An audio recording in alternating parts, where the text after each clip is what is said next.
ಪಾರ್ಟಿಗೆ ಕರೆದು ಯುವಕನನ್ನ ಭೀಕರವಾಗಿ ಕೊಲೆ ಮಾಡಿದಂತಹ ಘಟನೆ ಬಳ್ಳಾರಿಯಲ್ಲಿ ಬೆಳಕಿಗೆ ಬಂದಿದೆ. ಕುತ್ತಿಗೆಗೆ ಹಗ್ಗದಿಂದ ಬಿಗಿದು ಕೊಲೆ ಮಾಡಿದ ನಂತರ ಮೃತದೇಹಕ್ಕೆ ಬೆಂಕಿ ಹಚ್ಚಿ ಸುಟ್ಟು ಹಾಕಿದ್ದಾರೆ ಅನ್ನೋದು ಗೊತ್ತಾಗ್ತಾ ಇದೆ. ಬಳ್ಳಾರಿ ಜಿಲ್ಲೆಯ ಮೋಕಾ ಬಳಿಯ ಕಾಲುವೆ ಬಳಿ ಆಗಿರುವಂತಹ ಘಟನೆ ಇದು. ಬಲ್ಲನಗುಡ್ಡ ಗ್ರಾಮದ ಬಸನಗೌಡ 24 ವರ್ಷದ ಯುವಕ ಮೃತಪಟ್ಟಿದ್ದಾನೆ. ಜೂನ್ 7ನೇ ತಾರೀಕು ಸ್ನೇಹಿತರ ಜೊತೆಗೆ ಬರ್ತ್ಡೇ ಪಾರ್ಟಿ ಮಾಡಿದ್ದೆ ಆತನಿಗೆ ಡೆತ್ ಪಾರ್ಟಿ ತರ ಆಗಿದೆ. ಬರ್ತ್ಡೇ ಪಾರ್ಟಿಗಾಗಿ ಈ ಕಾಲುವೆ ಹತ್ರ ಹೋಗಿರ್ತಾರೆ. ಇವನನ್ನು ಫಸ್ಟು ಕೊಲ್ತಾರೆ. ಕೊಂದ ನಂತರ ದೇಹ ಕೂಡ ಐಡೆಂಟಿಫೈ ಆಗಬಾರ್ದು ಅನ್ನೋ ನಿಟ್ಟಿನಲ್ಲಿ ಸುಟ್ಟು ಹಾಕ್ತಾರೆ. ಆರೋಪಿಗಳ ಪತ್ತೆಗೆ ಸದ್ಯಕ್ಕೆ ಪೊಲೀಸರು ಪ್ರಕರಣವನ್ನ ದಾಖಲಿಸಿಕೊಂಡು ಬಲೆ ಬೀಸಿದ್ದಾರೆ ಅನ್ನೋದು ತಿಳಿದು ಬರ್ತಾರೆ. ಕೊಲೆಗೆ ಮೋಟಿವ್ ಏನು ಅನ್ನೋದು ಗೊತ್ತಾಗ್ತಾ ಇಲ್ಲ. ಮನೀನಾ ಅಥವಾ ದ್ವೇಷಗಳು ಇದ್ವಾ ತಿಳಿದು ಬರ್ತಾ ಇಲ್ಲ. ಬಟ್ ಕೊಲೆಯಾದಂತಹ ರೀತಿ ಮಾತ್ರ ಅತ್ಯಂತ ಅಮಾನುಷವಾಗಿ ಆಗಿದೆ. ಹೀನಸ್ ಕ್ರೈಮ್ ರೀತಿ ಕಾಣಿಸ್ತಾ ಇದೆ. 24 ವರ್ಷದ ಮೃತ ಯುವಕ ಬಸನಗೌಡ ಫೋಟೋ ಒಂದು ಕಡೆಗೆ ನೋಡ್ತಾ ಇದ್ದೀರಾ. ಇನ್ನೊಂದು ಕಡೆಗೆ ಆತನನ್ನು ಕೊಂದಿರುವಂತಹ ಜಾಗದಲ್ಲಿ ಸಿಕ್ಕಿರುವಂತಹ ಕುರುಹು ಎಲ್ಲವನ್ನ ಆಧರಿಸಿ ಪೊಲೀಸರು ತನಿಖೆಯನ್ನು ಮುಂದುವರಿಸಿದ್ದಾರೆ.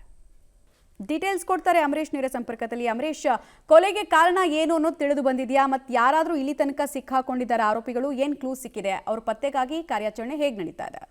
ಮಮತಾ, ಬಲ್ಲನಗುಡ್ಡ ಗ್ರಾಮದ ಬಸನಗೌಡ ಅಂತಕ್ಕಂಥ ಯುವಕನನ್ನ ಅಂದ್ರೆ ಇದೇ 7ನೇ ತಾರೀಕಿಗೆ ಆತನ ಸ್ನೇಹಿತರು ಬರ್ತ್ಡೇ ಪಾರ್ಟಿಗೆಂದು ಬಳ್ಳಾರಿ ತಾಲೂಕಿನ ಮೋಕಾ ಗ್ರಾಮಕ್ಕೆ ಕರೆದುಕೊಂಡು ಬರ್ತಾರೆ. ಅಲ್ಲಿಂದ ಅಂದ್ರೆ ಬಲ್ಲನಗುಡ್ಡದಿಂದ ಮೋಕಾ ಗ್ರಾಮಕ್ಕೆ ಕರ್ಕೊಂಡು ಬರ್ತಾರೆ. ಅಲ್ಲಿ ಮೋಕಾ ಬಳಿ ಬರ್ತ್ಡೇ ಪಾರ್ಟಿಗೆ ಅಂತ ಹೋದಂಥ ಸಂದರ್ಭದಲ್ಲಿ ಅದು ಯಾವ ಕಾರಣಕ್ಕೋಸ್ಕರ ಸ್ನೇಹಿತರ ಮಧ್ಯೆ ಜಗಳ ಆಯಿತು ಗೊತ್ತಿಲ್ಲ. ಆದರೆ ಬಸನಗೌಡನನ್ನ ಕುತ್ತಿಗೆ ಬಿಗಿದು ಆತನನ್ನು ಕೊಲೆ ಮಾಡಿ ಅದೇ ಜಾಗದಲ್ಲಿ ಆತನನ್ನು ಸುಟ್ಟು ಹಾಕುವಂತ ಹೀನ ಕೃತ್ಯವನ್ನು ಆತನ ಸ್ನೇಹಿತರು ಮಾಡಿದ್ದಾರೆ. ಆದರೆ ಇದುವರೆಗೂ ಸಹಿತ ಆತನ ಸ್ನೇಹಿತರು ಯಾರು ಆತನನ್ನು ಕರೆದುಕೊಂಡು ಹೋಗಿದ್ರು ಅನ್ನುವಂಥದ್ದು ಸಂಬಂಧಪಟ್ಟಂತೆ ಇನ್ನು ಯಾವುದೇ ಕ್ಲೂ ಸಿಕ್ಕಿಲ್ಲ. ಈಗಾಗಲೇ ಪೊಲೀಸರು ಕೂಡ ತನಿಖೆಯನ್ನು ಆರಂಭಿಸೋದ್ರ ಮೂಲಕ ಆರೋಪಿಗಳ ಪತ್ತೆಗೆ ಕೂಡ ಬಲೆ ಬೀಸಿರುವಂಥದ್ದು. ಸದ್ಯ ಮೃತ ಬಸನಗೌಡನದನ್ನ ಬಳ್ಳಾರಿಯ ವಿಮ್ಸ್ ಆಸ್ಪತ್ರೆಯಲ್ಲಿ ಹೊರಗುತ್ತಿಗೆ ನೌಕರನಾಗಿ ಅಂದ್ರೆ ಒಂದು ಟ್ರೈನಿಯಾಗಿ ಕೆಲಸ ಮಾಡ್ತಿದ್ದ ಅನ್ನುವಂಥ ಮಾಹಿತಿ ಸಿಕ್ಕಿದೆ. ಹೀಗಾಗಿ ಆತನ ಸ್ನೇಹಿತರ ಜೊತೆಗೆ ಹೊರಗಡೆ ಬರ್ತ್ಡೇ ಪಾರ್ಟಿಗೆ ಹೋದಂಥ ಸಂದರ್ಭದಲ್ಲಿ ಯಾವುದೋ ವಿಚಾರಕ್ಕೆ ಜಗಳ ಆಗಿ ತದನಂತರದಲ್ಲಿ ಆತನನ್ನು ಕೊಲೆ ಮಾಡಿ ಆತನ ಗುರುತು ಸಿಗಬಾರ್ದು ಅನ್ನುವಂಥ ಕಾರಣಕ್ಕೋಸ್ಕರ ಮೃತದೇಹವನ್ನು ಸುಟ್ಟು ಹಾಕಿದ್ರು. ಅದಾದ್ಮೇಲೆ ಅವ್ರ ಪೋಷಕರು